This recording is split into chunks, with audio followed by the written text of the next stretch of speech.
Alright y'all, I'm getting ready to bring you another cheap Walmart kayak review. Now this kayak sold at a lot more places than Walmart, but Walmart is where I got it.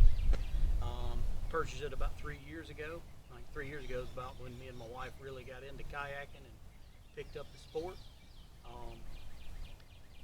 This was a $260 kayak, and what I'm going to do on this review is just go over some of the stuff it comes with and some of the pros and a lot of the cons, and maybe even some more of the cons. As you can tell, this is not one of my favorite kayaks, and once we get into the review, you're going to see why. Alright, let me get the camera, bring you a little closer, and we'll get into it.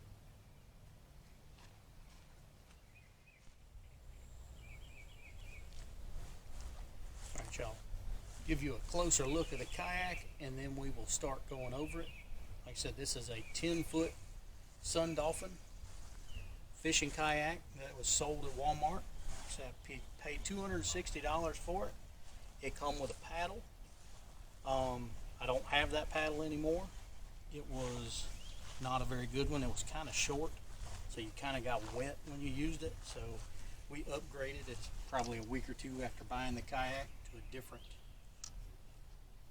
paddle. But we'll start at the front. Typical drain plug, which you're going to need with this kayak. Just your standard handles, you know, with the paracord rope style. It does come with some bungee up front, which I do not use. I'm not saying you won't use it. Comes with some bungee here. This is to help hold either a water bottle down or maybe some tackle or whatever you wanted to put there. Foot pedals, very cheaply made foot pedals. Most of the time they don't lock in. I don't even use foot pedals in most of the kayaks I take out, or the ones that we have that are a little better than this. I just normally take my foot pedals out. Comes with an Attawood rod holder, and the rod holder fits right down in here. I do not have that rod holder for this kayak anymore. It was very poorly made. What would happen when you installed this rod holder, the type of angle, it wasn't one that was adjustable. It automatically set on an angle, and your rod would either hit here, or if you turned it, your rod butt would hit down here. So a lot of times when I hooked into a fish, I would literally have to pull the whole rod holder out just to use it. Comes with a water bottle holder, a cup holder, which is you know, it's nice. You ain't got to worry about it rolling around. There's nothing wrong with that. This is supposed to be dry storage. You can see she's not dry. It does have a seal, a rubber gasket right here, but I'm not saying that rubber gasket doesn't work. I think what you need to do is take this out, take this off completely, and seal this. Put some sort of marine grade seal up under that, because that's where a lot of your water is getting in. Comes with a somewhat of a backrest. I don't like it. It's too short. It doesn't really do anything. It did not come with a cushion for your butt. We do use a cushion that we take out. It's like a 2 or 3 inch thick neoprene cushion. We use that, which helps a lot. That does not go with it. That goes to my garden hose. This right here, like I said, is just poorly made. I like to sit straight up in my kayak.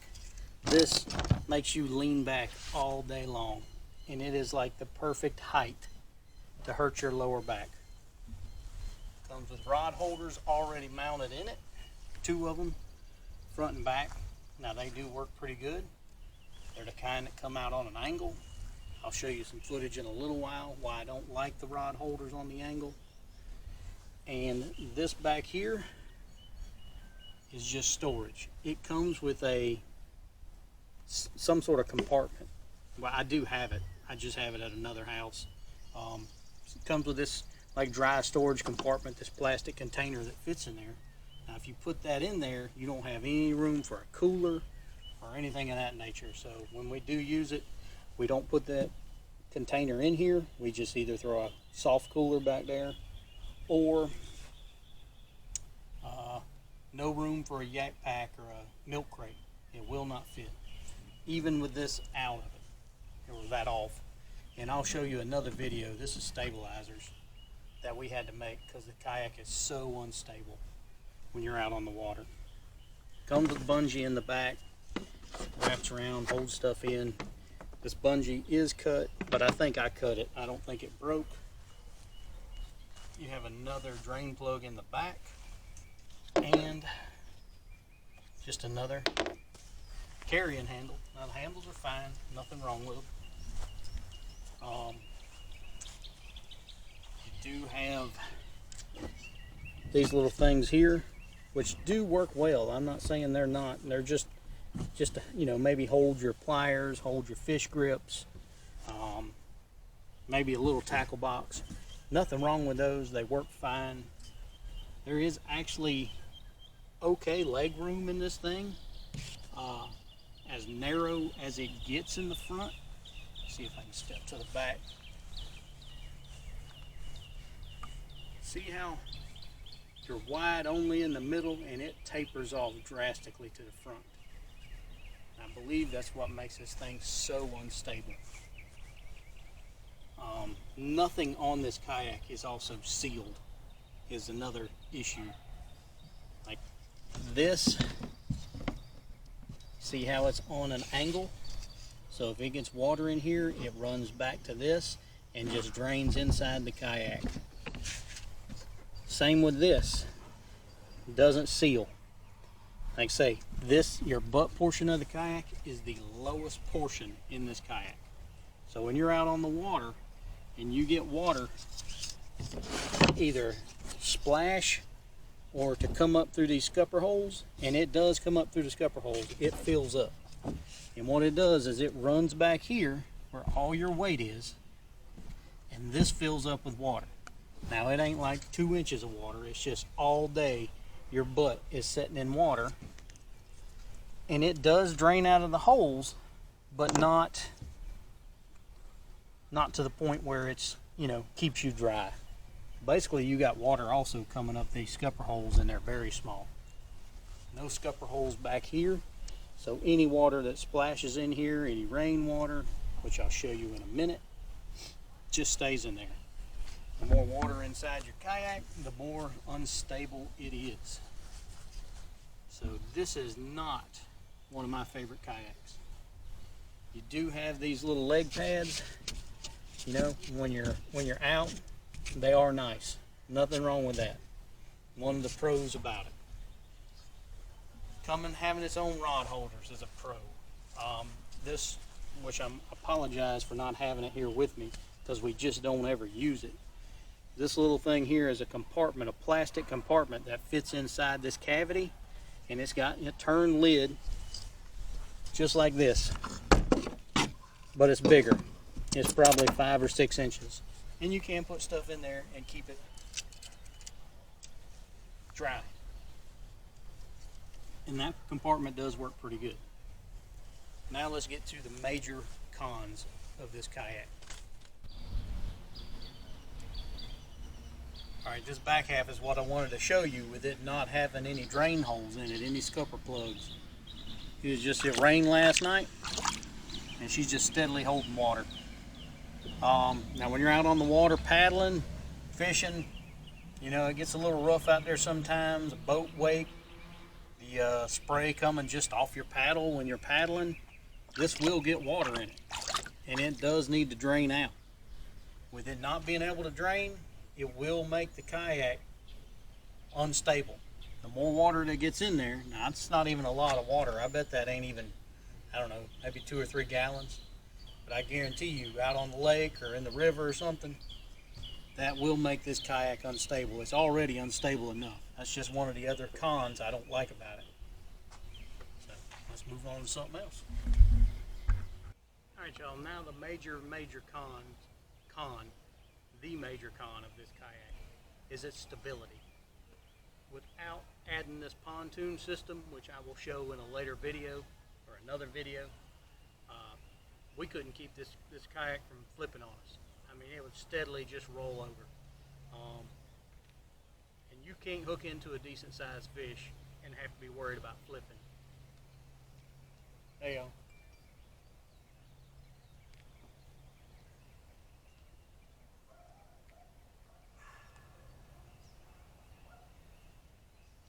Alright, I have people walking by. Alright, like I say, you cannot hook into a big fish, or any fish really, and be worried about flipping. You want to have to be able to, be able to angle that fish up to the boat, wrestle him up to the boat. Then you got to be able to get him inside, which is another issue because there's not much room inside this cavity. But the major issue, like I said, is just the stability. And let me show you why I think it's so unstable.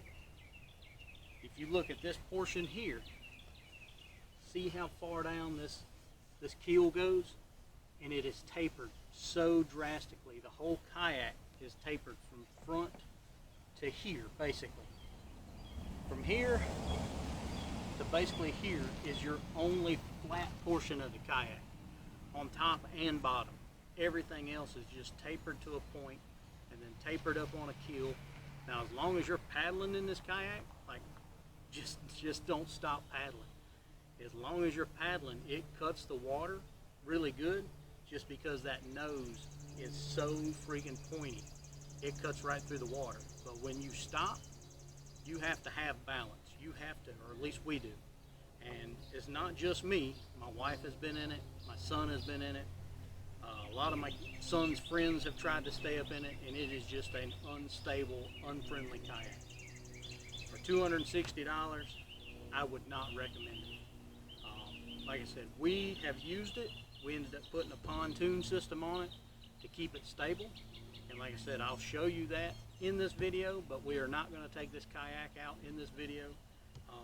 But I'll show you what the pontoons look like on it. They're pretty cool. And I will show you why, another reason I don't like it, here in just a minute. I will show you, this thing is full of water. And what it was it's just set in the back of my truck in the rain. And just being outside, it should not take on water. And like I said, I bet there's 2 or 3 gallons of water in it, just from leaking around the screw holes, because there's screws and pop rivets all over this kayak. The rod holders have screws in it, but nothing is sealed. It has no seals anywhere. But anyways, all right, y'all, I got the drain plug out. I'm going to flip this kayak over and just show you it's been sitting in the back of my truck, because we are going to take it out and make a video using the pontoons and catching some fish on it. But I just want to show you how much water the inside of this kayak has taken on just from sitting out in the rain in the back of my truck.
Alright, y'all, this is what we ended up having to do just to be able to use this kayak and feel comfortable in it.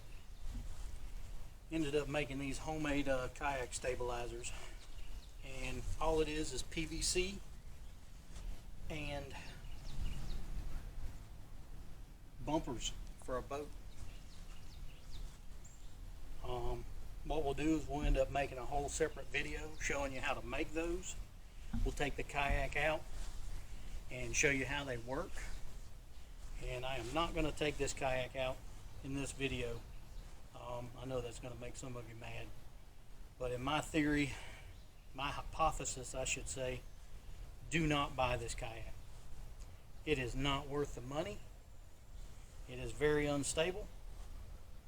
For what it costs to put these stabilizers on there, you can go buy a lot nicer kayak for the money. I think I have about $60 invested in this, which isn't a lot of money, but I said I had the tools and everything else to go ahead and make them.